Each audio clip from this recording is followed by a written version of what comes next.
اعوذ باللہ من الشیطان الرجیم بسم اللہ الرحمن الرحیم۔ سورۃ الاخلاص قرآن حکیم کی عظیم ترین سورت، جس کو حضور نے فرمایا ثلث قرآن، تہائی قرآن کی مساوی ہے۔ توحید باری تعالیٰ پر جامع ترین سورت، مختصر ترین اور جامع ترین۔ قل هو اللہ احد، کہہ دیجئے وہ اللہ ایک ہے، نہیں تنہا ہے۔ ایک کے لیے لفظ واحد ہے، واحد سے تو اثنان ثلاثہ شروع ہو جاتی ہے، اکیلا، دی موسٹ یونیک پرسن۔ قل هو اللہ احد، تنہا ہے، اللہ الصمد، باقی تمام مخلوقات کا وہی مرجع ہے۔ صمد کہتے ہیں بڑی چٹان کو، جس کا سہارا لیتے تھے لڑنے کے وقت، کہ پیچھے چٹان اچھی ہو تاکہ پیچھے سے دشمن جو ہے حملہ نہ کر سکے۔ پھر یہی لفظ آ جاتا تھا سرداروں کے لیے کہ جن کی طرف رجوع کرتے تھے لوگ۔ تو یہ کہ اصل میں اللہ تو ہے، خود بخود قائم ہے، اپنے بل پر قائم ہے، کسی نے بنایا نہیں اسے، اس کی حیات مستعار نہیں ہے، اس کی حیات اپنی، اس کا علم اپنا۔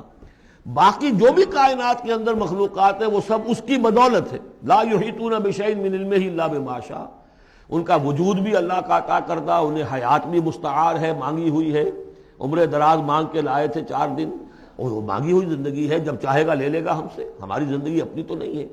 لیکن یہ کہ باقی تمام مخلوقات کو تھامے ہوئے ہے، اور یہ وہی ربط و تعلق ہے جو میں نے آپ کو بتایا تھا اس میں اعظم، جو الحی القیوم، خود زندہ اور باقی سب کو تھامے ہوئے۔ کل کائنات اس کی توجہ کی وجہ سے قائم ہے۔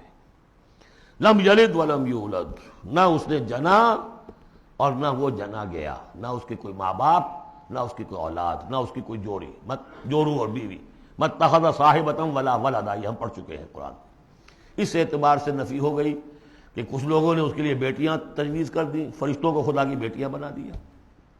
کچھ لوگوں نے جو ہے اس کے لیے بیٹے بنا دیے، حضرت مسیح کو بنا دیا، اور حضرت عزیر علیہ السلام کو بنا دیا یہودیوں نے سب نے نہیں، کچھ ان کی فرقوں نے، وغیرہ وغیرہ۔ لیکن یہ کہ اس کا معاملہ یونیک ہے، نہ اس نے کسی کو جنا، نہ وہ کسی سے جنا گیا۔